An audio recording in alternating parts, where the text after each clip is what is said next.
Evening, everybody. It's almost 11 o'clock at night. It's Thursday night. Almost said Friday. It's tomorrow night. Let's see. I haven't put anything up in a couple days. Been kind of busy. That whole thing. On my last blog post, I didn't have a video, but I was talking about weird dreams and whatnot, so we're just going to skip over that beauty on my list. One thing that is very interesting. I was talking to my friend about this.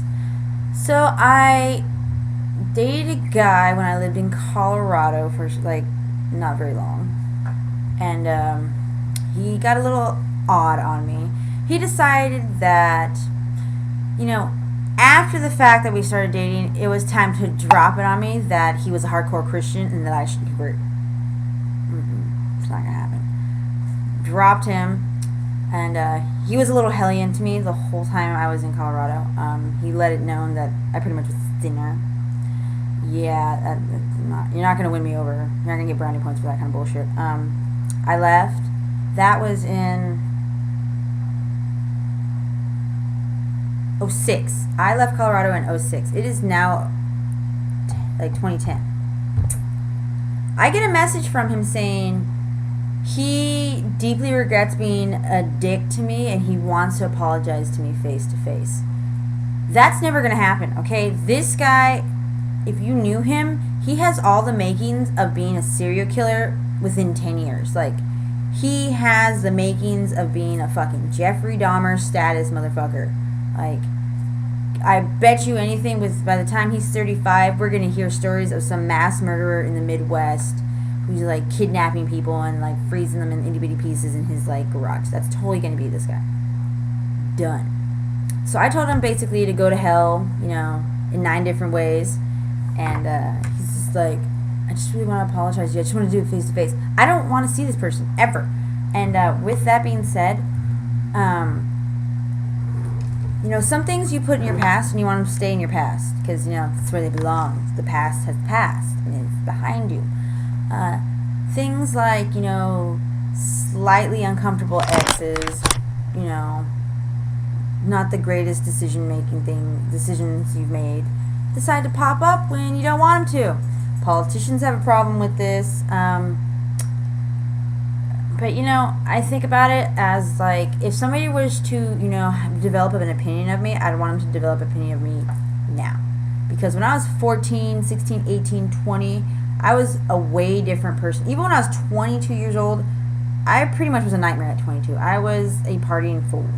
People think I'm crazy now. You didn't know me when I was 22. When I was 18, I was really intense. When I was 16, I hated everybody.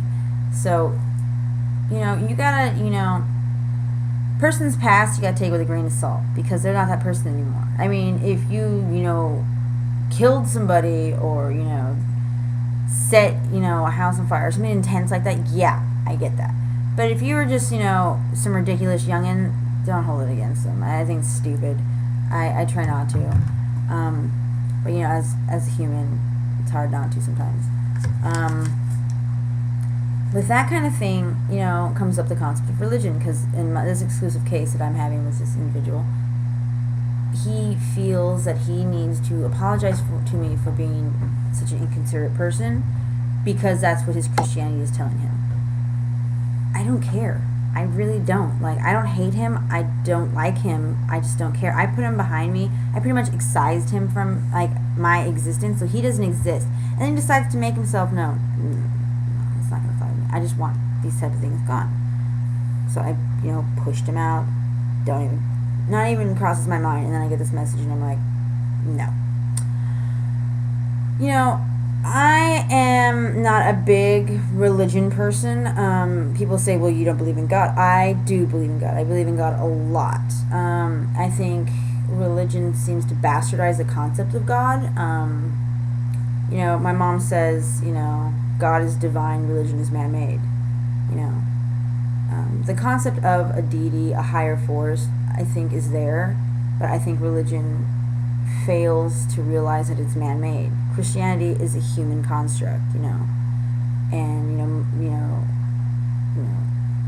Buddhism is a human construct, Mormonism is a human. These are all human ideas, and because humans are not perfect, and they make mistakes, so were these things, these practices. But I am a Buddhist. I like Buddhism. It is, how I say, it's a line of best fit. It's not completely perfect, but it's the most parallel with what I believe in, and so I really like it and I really embrace it, and it really hits home with me in the very core of me. Like, you know, some people go to church and they feel like uplifted and they feel this weight off their soul, and you know, they feel there's this energy. That's what I get from Buddhism. So when people give me a hard time about it, don't, okay? Like, I told this one hardcore Christian who like ball busted me on my way to getting my paycheck. Weird story, I'll tell you about it later. She's like, why don't you believe in, you know, Lord Jesus Christ as your Savior? And I told her, you know what, not everybody's made to be Christian. You know, if everybody's supposed to be Christian and it was the right way, right out the gates, then there shouldn't have been any religions to start up with. But other religions came, other religions were there before Christianity, and I see, you know, the religions, religious practices, life philosophies as everybody has a favorite color. Red, purple, green, you know, magenta, sparkly green, like orange. You know, my favorite color is not any better than your favorite color. But they're all colors. It's the same thing, just a different form. I don't understand why people don't get that. And they're going to argue it to the teeth because everybody wants to be right. But when everybody wants to be right, everybody is wrong. I can go on this for hours, but I'll save you my ranting. I think that with religion and people, I think you should not just accept what is being fed to you. I think you need to stop and think about your beliefs, where they come from, and if they really are your beliefs. If they aren't, find something that fits for you, or have your own. Or, you know, not everybody's supposed to have a religion. You know, some people don't need it. I have a really good friend. You know, this guy is probably the nicest, sweetest person I've ever met. Dyed-in-the-wool atheist. And, you know, that's his thing. His life experiences have told him there's no God. Who am I to tell him there isn't or is? I don't know. When I get to, like, you know, wherever I go when my life stops, then I'll know. If it just does, if my heart just stops and that's the end, or if I, you know, go to the pearly gates and see St. Peter's, then I'll know that was the right way. If I get reincarnated into a willow tree, that I'll know that was the right way. But, you know, until I get there, I don't know. And that's the beauty of the human experience, is like there's a lot of I don't knows. And on our path from birth to death, many of those I don't knows will become I knows, but some of them we will never know. And that is, you know, that mystery lets us know that there's always something else out there. And with my personal experiences, there's a God entity, but I don't think it's the guy in the clouds, you know, with a big beard who's judging me. No, I don't think that. I think I'll save that for another video. I will write that down actually right now with my flower pen and my notepad. I know you're making fun of me, and that's directed towards something specifically. Yeah, I think everybody needs to seek out their own path, and I say this a lot. Not everybody is supposed to be on the same path, and you should not always go down the path that has been handed to you. Sometimes, you know, we stop and think about our lives, and we realize this is not what we want, even though we're, you know, so deep into it. Sometimes we need to take a step back and realize, you know, I want something different. I want to have something planned out for me different. I did that. I went from pre-med to psychology to art. Okay, you know how freaking random that is? If I try to tell, you know, somebody who doesn't know me, they're like, where did that come from? Well, you know what? It happens, so deal with it. Today I had an interview. Totally throwing out left field. I had an interview for a job. I know I have a job, but this is for a better job, better pay, better, you know, things to do. Interesting situation is my friends were on the interview panel. Some know me better than others, and that was kind of stress-inducing. Just because, you know, when you're interviewing, you want to tell them what they want to hear, so that you're the best, the shiniest star in the sky, thus get the job.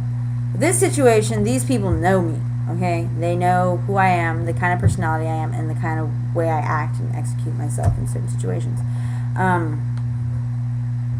So there's, you know, this conflict. Do I tell them what they want to hear, or do I tell them what they know I would do? Because if I tell them what they want to hear, then I'm basically flat out lying to them, and they know it, but they're gonna, you know, get what they want to hear. If I tell them what I would do, I probably would make myself look bad, even though in reality that's what we all would do. So it's kind of a juggling. And I figured out a way to mold those two concepts together. I got a second interview next Tuesday, so we'll see how this goes. So I'll catch you on the flip side. I'll tell you about my adventures this weekend when they happen. So, namaste, good fight, good night.